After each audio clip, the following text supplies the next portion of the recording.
Good morning all of you. Chapter 3 Census and Sample Methods of Collection of Data. In previous class we discussed methods of sampling, random sampling or purposive sampling or stratified sampling or mixed sampling. Now number 4, systematic sampling. Systematic sampling. Systematic sampling नाम से ही समझ आ रहा होगा. Data को क्या किया जाता है? सिस्टमैटिक अरेंज कर दिया जाता है, अल्फाबेटिकली या न्यूमेरिकली, किसी भी तरह से अल्फाबेटिकली या न्यूमेरिकली डेटा को अरेंज कर दिया जाता है या सिस्टमैटिकली अरेंज कर दिया जाता है. उसके बाद उसमें से डेटा को कलेक्ट या सिलेक्ट किया जाता है. According to this method, unit of the population are numerically, geographically and alphabetically arrange. जो पॉपुलेशन है वो क्या की जाती है? Numerically, geographically and alphabetically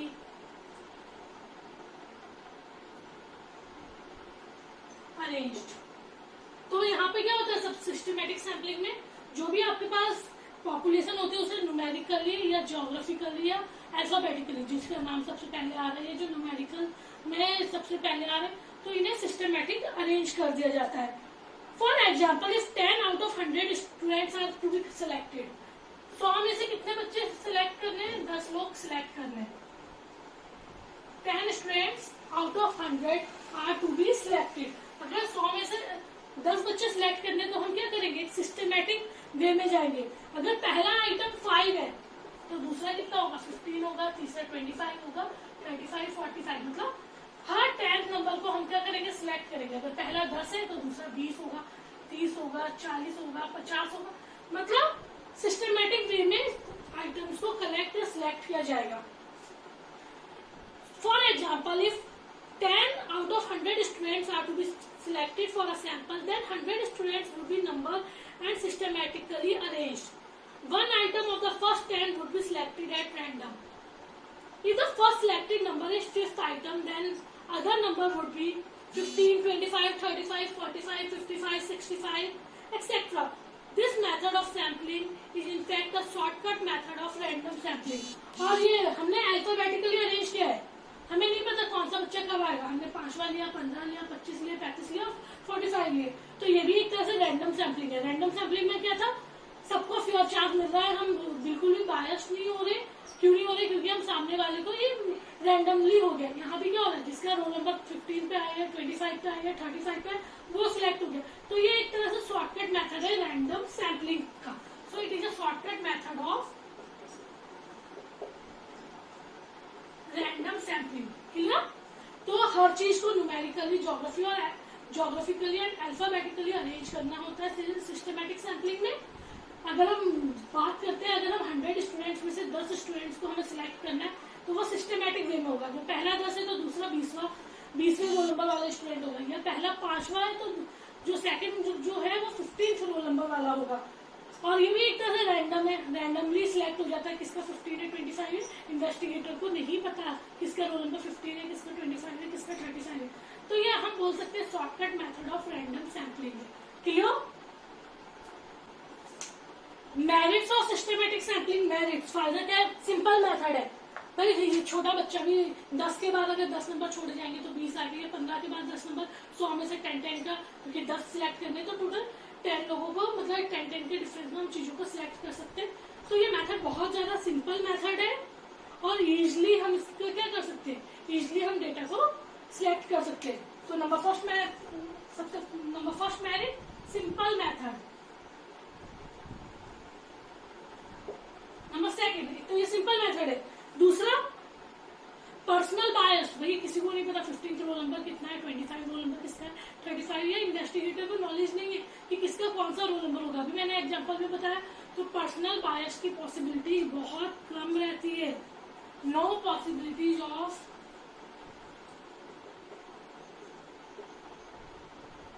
personal bias. ठीक है? तो मेरिट्स क्या हो गया? एक तो सिंपल मेथड है, बहुत सिंपल है. अगर 100 लोगों के डेटा कलेक्ट करने तो 100 लोगों में से 10 लोगों के डेटा कलेक्ट करने तो 10 का डिफरेंस लेकर हम सिलेक्ट कर सकते हैं. मतलब सिस्टमैटिक वे में सिलेक्ट कर सकते हो. भाई हमें नहीं पता रोल नंबर किसका कब आए, तो इसमें पर्सनल बायस होने की पॉसिबिलिटीज भी बहुत कम रहती है। डीमेरिट्स यही है कि भाई हमें नहीं पता जो 15th रोल नंबर है या 25 रोल नंबर है वो पॉपुलेशन को सही से रिप्रेजेंट कर पाएगा या नहीं कर पाएगा। जब रैंडमली कोई चीज सिलेक्ट हो रही है तो हम उसकी गारंटी नहीं ले सकते कि वो पूरी की पूरी पॉपुलेशन को क्या कर पाएगा, रिप्रेजेंट कर पाएगा।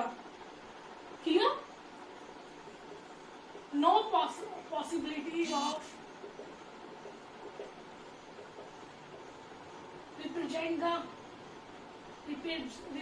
the whole universe।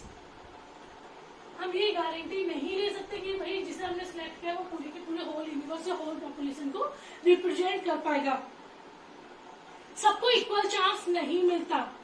तो 15 को मिला, 25 को मिला, 35 को मिला, बाकी के बीच के रोल नंबर की क्या गलती थी उनको एक बार भी, जैसे रैंडम सैम्पलिंग में क्या हो रहा है, सबके नाम की चिट डाली है, यहाँ पे क्या है 5, 15, 25, तो सबको इक्वल चांस नहीं मिलता। Every item does not gate fair chance. Every item does not gate fair chance. तो सबको फेयर चांस नहीं मिलता कि, या आप बोल सकते हैं अगर पहला आइटम सिलेक्ट किया था 10th वाला, बाकी के 9 उन्होंने कुछ किया भी नहीं है पर उन्हें सिलेक्ट नहीं किया गया, तो हर आइटम को फेयर चांस नहीं मिलता। Clear? Number 5 quota sampling. Quota sampling एक तरह से मिक्स सैम्पलिंग जैसे ही डिफरेंट ग्रुप्स में डिवाइड किया जाता है पॉपुलेशन को, और ग्रुप्स में कैसे डिवाइड किया जाता है, अकॉर्डिंग टू देयर कैरेक्टरिस्टिक्स के बेसिस पे। नॉर्मली डेफिनेशन दोनों की सेम ही है। So in this method the population is divided into different groups. Population is divided into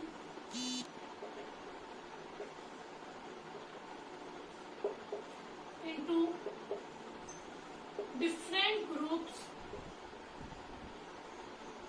according to different characteristics। Different groups में पॉपुलेशन को डिवाइड किया जाता है डिफरेंट कैरेक्टरिस्टिक्स के according. Some percentage of different groups in total population is fix. Some quota of the items to be selected as a sample item is fix for each group. The investigator selects the fixed number of items from each group to frame a sample। और हर characteristic से हर group में से जो investigator है वो कुछ item select करता है सैंपल के लिए। Clear?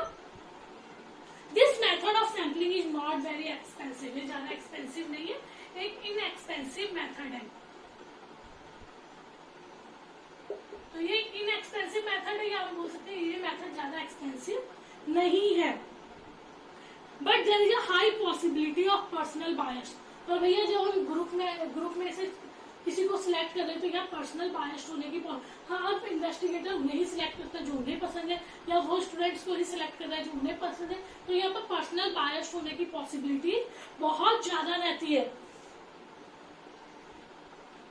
Accordingly the reliability of results become questionable. तो हम ये नहीं कह सकते कि रिजल्ट्स रिलायबल है, ट्रस्टफुल है या नहीं है। क्लियर? मेरिट्स। सबसे पहला मेरिट क्या हो जाएगा? सबसे पहला मेरिट है नॉट वेरी एक्सपेंसिव। ज्यादा एक्सपेंसिव टेक्निक नहीं है, ज्यादा कॉस्टली नहीं है। तो ये मतलब अगर इन्वेस्टिगेटर काम कर रहा है तो उसे ज्यादा अपना पैसा, अपनी मेहनत मतलब नहीं लगानी पड़ेगी, तो ये टेक्निक ज्यादा एक्सपेंसिव नहीं है। दूसरा मेरिट ये हो जाता है कि फिक्स नंबर ऑफ आइटम्स।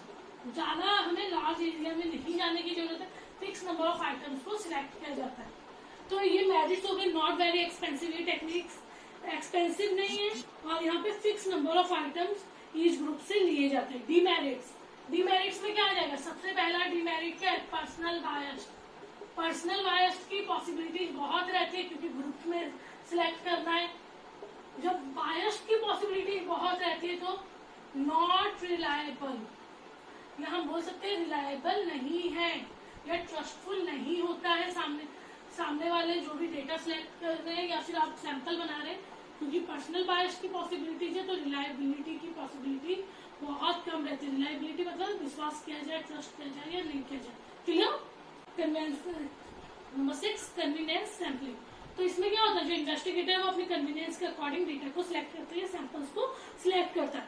जैसे एक इन्वेस्टिगेटर को टीचर्स सिलेक्ट करने, तो उसने ज्यादा मेहनत की, कॉलेज का प्रोस्पेक्टस या स्कूल का प्रोस्पेक्टस उठाया, उसी में से टीचर्स देख लिए किसकी क्या क्वालिफिकेशन हो और उन्हें सिलेक्ट कर लिया।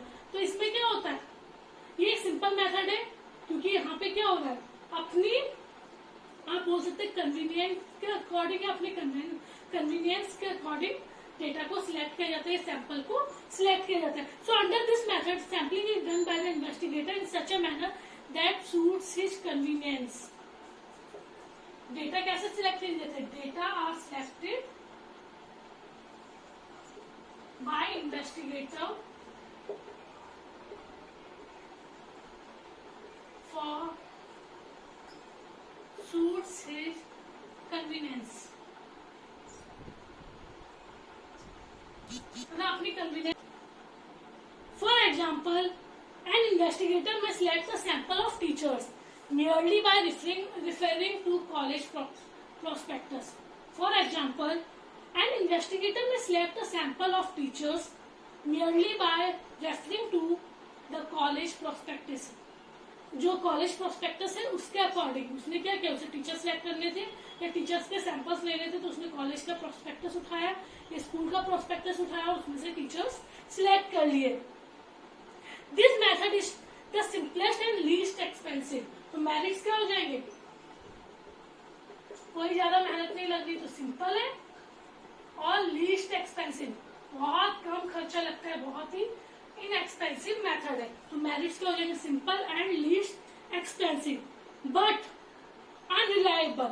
मैं कई टीचर्स को जानती हूँ और मैं इन्वेस्टिगेटर हूँ तो मैं उन्हें चुनूंगी, तो ये क्या हो जाएगा, पर्सनल बायस की पॉसिबिलिटी बनी रहती है। तो डीमेरिट्स में क्या आ जाएगा, तो पर्सनल बायस की पॉसिबिलिटीज बनी रहती है, आप बोल सकते हैं पार्शियलिटी की पॉसिबिलिटीज बनी रहती है, और जब पार्शियलिटी हो रही है तो रिलायबल नहीं होता, नॉन रिलायबल, मतलब ट्रस्टफुल हो इसकी कोई गारंटी नहीं है।